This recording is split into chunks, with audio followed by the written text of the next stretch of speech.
Hello, I'm Richard Winters, and if you're interested in more performance from your horse, more athleticism and more refinement, more collection, then we need to begin to think about what kind of control we have over our horse's head and neck.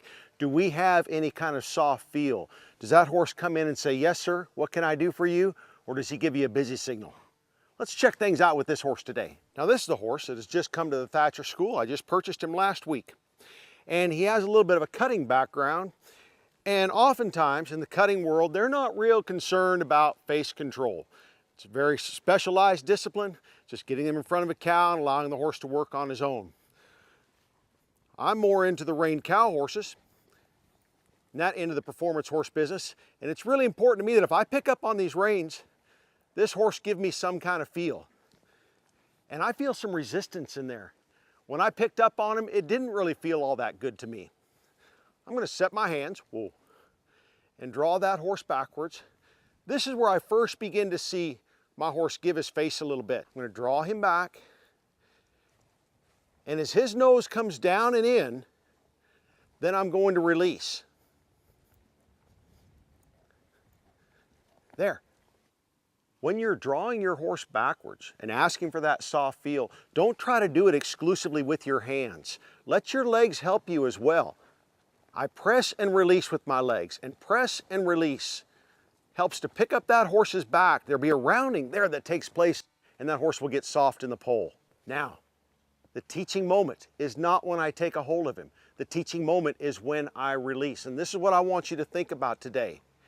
Oftentimes I will watch riders and they've got a hold of their horse and they're kind of pulling and then they're kind of releasing and then it looks like they're kind of collecting him up. But in all reality, I'm not quite sure what they're doing. I want my horse to really understand. And you can see right now I've got a hold of this horse. Can you see that I've just released? When he gets soft, I'm going to release. And those are the first stages of vertical flexion for me. I find it in the backup. But as time goes on, we'll also want to see it while he's moving forward, and this is more difficult for this horse. Collection for me is vertical flexion with impulsion. So I hold him with my hands and drive him with my legs, and I'm looking for that horse to give me something. And the crazy thing is, at first, they don't give us very much. It's hard to reward that slightest try because we're not even sure if they tried or not. I'm going to pick up on him again, and I'm going to wait on him.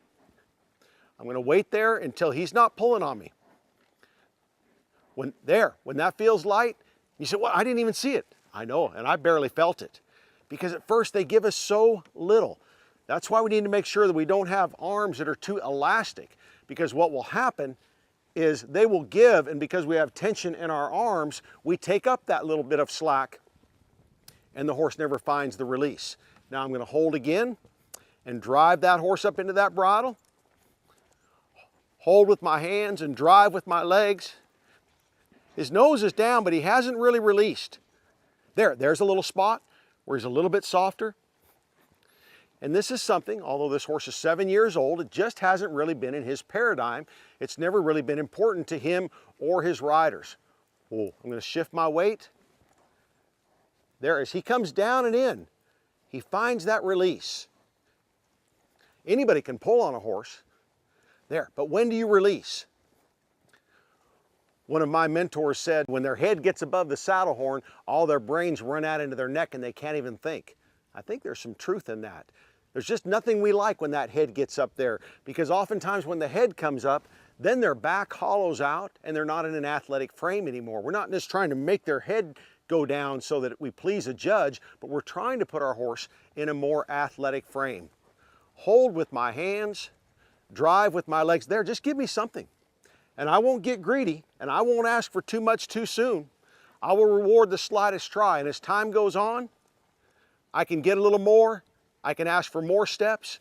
It happens at the slower speeds first, and then I build to the faster speeds, but if he doesn't do it good at the walk, there's no reason at all to do it at the trot or the lope. Stay in there. There, wait till that feels soft, and then release. That's the teaching moment. Not when we pull, but when we release. We'll shift my weight. There.